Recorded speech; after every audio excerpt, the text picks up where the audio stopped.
Oh man, Aliyah Boston and Candace Parker absolutely destroy Stephanie White and her coaching. Let's get into this. Welcome back to the channel. Thank you so much for being here. Appreciate all your support. Hope you're having a fantastic day. Shout out to the 19. Let's dig into this. So, Aliyah Boston and Candace Parker on their podcast the other day.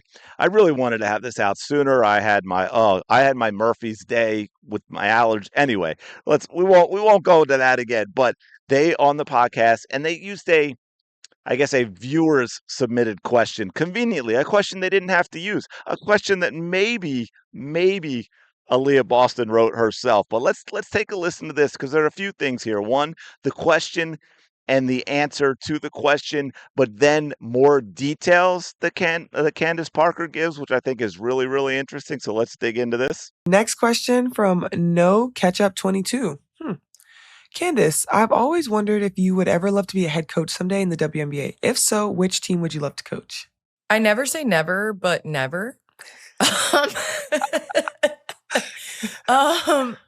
I think the first coaching I'll do is probably my kids. But if there were a WNBA team to coach, I would probably have to say it's between the Indiana Fever That's a good answer. and the Las Vegas Aces because I feel like All right, before we get into that, first of all, there you can see is the setup, right? There's the setup because also, did you catch Aaliyah Boston's reaction? I'm gonna go back just a little bit. I'm gonna go back, watch Aaliyah Boston as soon as Candace Parker says the Indiana Fever. I have to say it's between the Indiana Fever That's a good answer. and the Las Vegas Aces. She's nodding, she's smiling right away, and she said, "I don't know if you could catch it," because she did keep it quiet. She said, "That's a good answer. That's a good answer. I like that answer." She liked that answer. She liked it. Now I don't know. Maybe she's being friendly. Maybe I'm just having a little fun playing. You know, reading into it a lot. But again, hey, that's what we do with sports. We're trying to bring actual sports stuff to the WNBA. It has been a struggle. It has been a drag them, kick them, knock them down. Oh, anyway. So yeah, so Aaliyah Boston again. The question could have been a setup. No catch up, really. Anyway, that was probably Aaliyah Boston's burner account, but or they just made it up, right? They just made that. They just drew that graphic. But so there you go. Candace Parker wouldn't do it, but if she did, she'd like to come to the Indiana Fever. But let's keep going because this gets more interesting. Because I feel like those two teams can play the most amazing styles. And I would love to I would have you bring the ball up. I like it. I would have you pitch I it like to a post up for Caitlin Clark. I would run a flare for Natasha Howard and Kelsey Mitchell coming off that dribble handoff. I No mean, one's there were so stopping her. many sets that I would run. So just know you would get the ball a lot. So Woohoo! yeah. Wow. So many sets she would run, and you heard her talk. Now, Stephanie White has kind of had Aaliyah Boston bring the ball up, but I feel Candace Parker's vibe and listening to what she said. First of all, she talked about the styles they could play. Now, we saw with the Indiana Fever with Stephanie White playing a very boring style, as we know from Melissa Thomas, a very boring Connecticut Sun style of old school WNBA boring basketball. Candace Parker doesn't want to do that. You heard her. She talked about styles. Aliyah Boston bringing the ball up, but then you heard the next part. And I actually love the next part. And a lot of people are probably like, wait, what? What are you talking? Caitlin Clark posting up?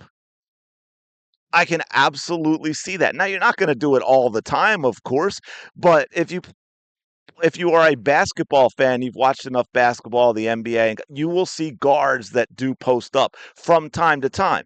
Caitlin Clark has the skill set and the type of play where she could do a good job. Plus, believe it or not, in the WNBA, also 6 foot tall, she's not a small guard, which means if she's posting up and being effective, they might have to put someone else on her. And then we're talking about creating mismatches. But yeah, you talk about her game. Although also, by the way, getting assists from out of the post, just like we talk about how Aliyah Boston is a good passer. Wilt Chamberlain led the league in assists one season in the NBA from the center position. So I would like to see that too. I would like to see Caitlin Clark actually posting up and see what that looks like. But just the fact that Candace Parker's face lit up and immediately she's going to talking about all the different things you can do with the roster that the Indiana Fever has, all things that we're just really not seeing right now with Stephanie White. And I know we're always going to have that caveat and that excuse of lots of injuries. I completely get that. And I do not expect the roster that they've had to be a roster that contends for a championship.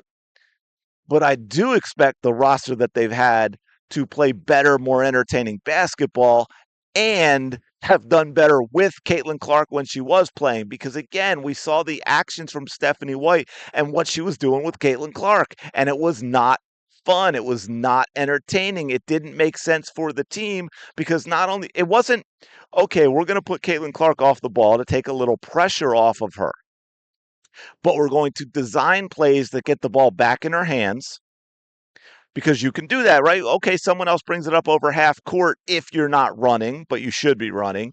And then you make sure you get the ball to Caitlin Clark to run your offense. But that's not what they were doing. And they weren't running screens off the ball to get her open like they would, say, going back in the day to a Rip Hamilton or more recently to a Steph Curry and players like that. They weren't doing that. They were sending Caitlin Clark away from the basketball to set picks for other players, which, by the way, as I've said before, is a good way to get your guard beat up. Yes, everybody has to set picks, but you don't really want a Kelsey Mitchell or a Caitlin Clark setting picks a lot because that takes a toll on the body.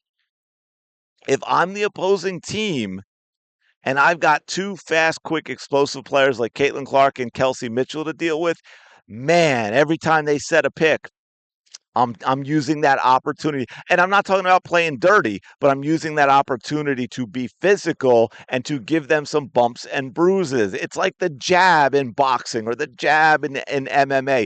Now, okay, some people got jabs that are going to hurt you, but in general, the jab, the jab, the jab, it sets up other things, but it also takes its toll. Those first 10 jabs in round one, you might not notice. When it becomes jab 150 in round three, every little touch is starting to bother you. And so those bumps and bruises and that contact accumulates over time from Caitlin Clark setting those screens. But anyway, I'm going to leave it there. I thought this was a really interesting take. I thought it was really interesting even to have this question, and then especially Aliyah Boston's reaction to Candace Parker saying the Indiana Fever is one of the two teams that she would like to coach. Let me know your thoughts in the comments below. Appreciate you checking out this video. As always, smash the like button, subscribe to the channel, stick around. We are going to keep moving on. I will talk to you later. Go have the day you deserve.